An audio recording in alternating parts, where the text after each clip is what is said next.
Pada malam hari ini saya ingin kembali menyampaikan sebuah firman, yaitu bagaimana supaya kita bisa dipulihkan secara permanen.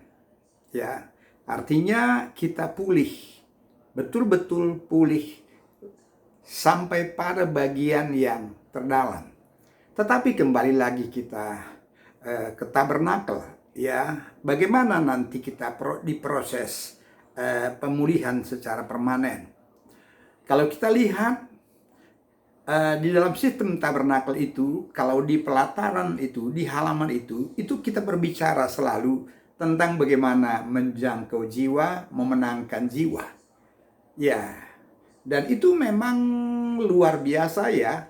Saya lihat tahun-tahun 70-an bagaimana Billy Graham itu, begitu dia menyampaikan berita Injil itu, bisa yang mendengarkannya itu bisa ratusan ribu dari kota ke kota. Saya lihat begitu menggebu-gebu. Dan waktu saya juga mengalaminya sekitar tahun 93, 95. Waktu itu ada Pak Reinhard Bonnke datang ke Jakarta di Istora Senayan. Saya juga begitu bersemangat. Luar biasa orang-orang datang. Ya, lalu orang-orang itu mulai ada yang percaya, ada yang datang ke gereja. Datang ke gereja. Ya, setelah itu kita masuk kepada tahap ruang kudus. Wow, di ruang kudus inilah, di sini banyak sekali yang gereja lakukan. Saya lihat, ya, kita sebagai hamba Tuhan sering sekali membuat, ya, bagaimana peribadahan di gereja yang kita pimpin itu, kalau boleh di situ segala sesuatunya yang sebenar mungkin. Khotbahnya yang bagus, worship leadernya yang bagus, dan semua bagus. AC-nya juga cukup. Dan setiap orang yang datang berkata, wow, sungguh luar biasa di gereja itu. Saya bisa merasakan bagaimana Tuhan itu menyentuh saya. Lalu saya mendengar khotbah yang begitu baik. Sepertinya kita di ruang kudus itu ada sebuah semangat, keinginan untuk berubah. Ya, melalui khotbah-khotbah yang begitu terlatih. Melalui nyanyian-nyanyian yang begitu menyentuh. Ya, seperti itu yang kita sudah lama lalui bersama-sama. Tetapi kalau kita perhatikan Bapak Ibu, setelah kita keluar dari gereja, sering sekali apa yang kita inginkan tadi itu tidak terjadi. Ataupun setelah kita keluar, kita selalu mencoba memperbaiki diri seperti apa yang dikatakan firman waktu kita dengar tadi. Misalnya lah, kita seorang pemarah. Lalu waktu kita mendengar firman bahwa marah itu tidak baik, maka kita mencoba begitu menekan supaya kita nggak marah. Tapi sebetulnya amarah itu masih ada di dalam. Setelah keluar dari gereja, kita mencoba supaya kita tidak khawatir. Supaya kita tidak khawatir. Ya, tetapi sebetulnya kekhawatiran itu masih penuh di dalam hati kita. Itu adalah yang dikatakan Kristen kalau hanya masuk ke ruang kudus. Semua apa yang kita alami di ruang kudus itu baik. Ya, seperti makan obat.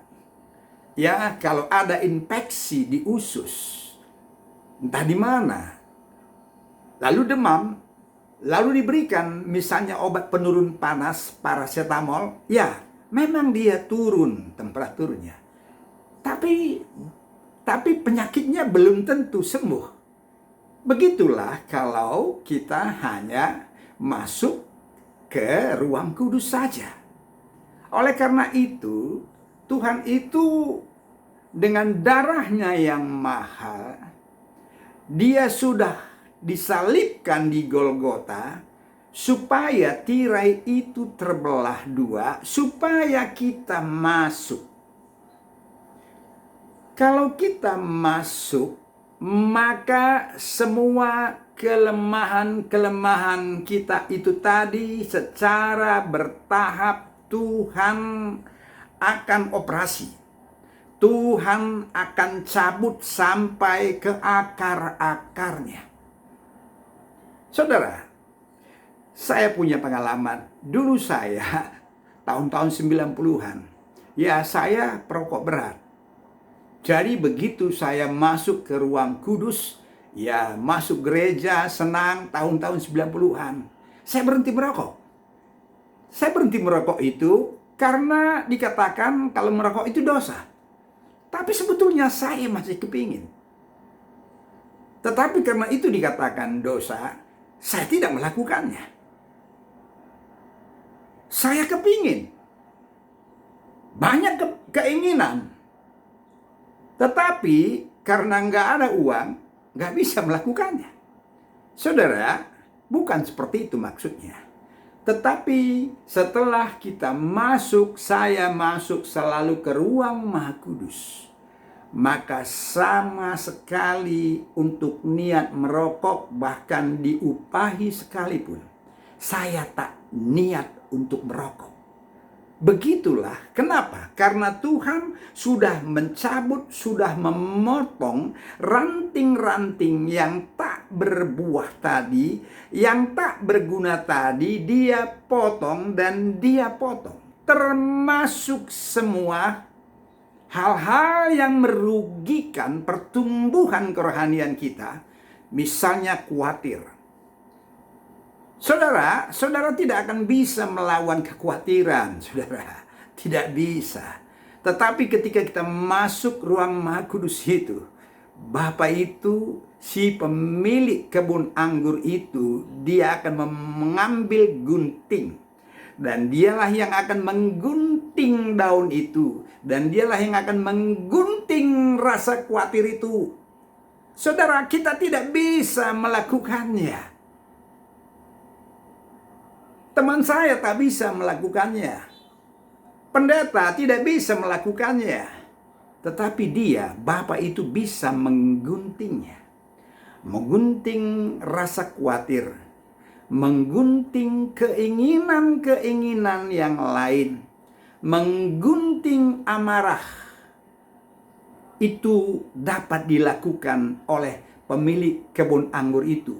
Kalau kita terus konsisten setiap hari masuk ke ruang Maha Kudus dan berjumpa dengan Dia, bagaimanapun Anda akan dibersihkan oleh Dia.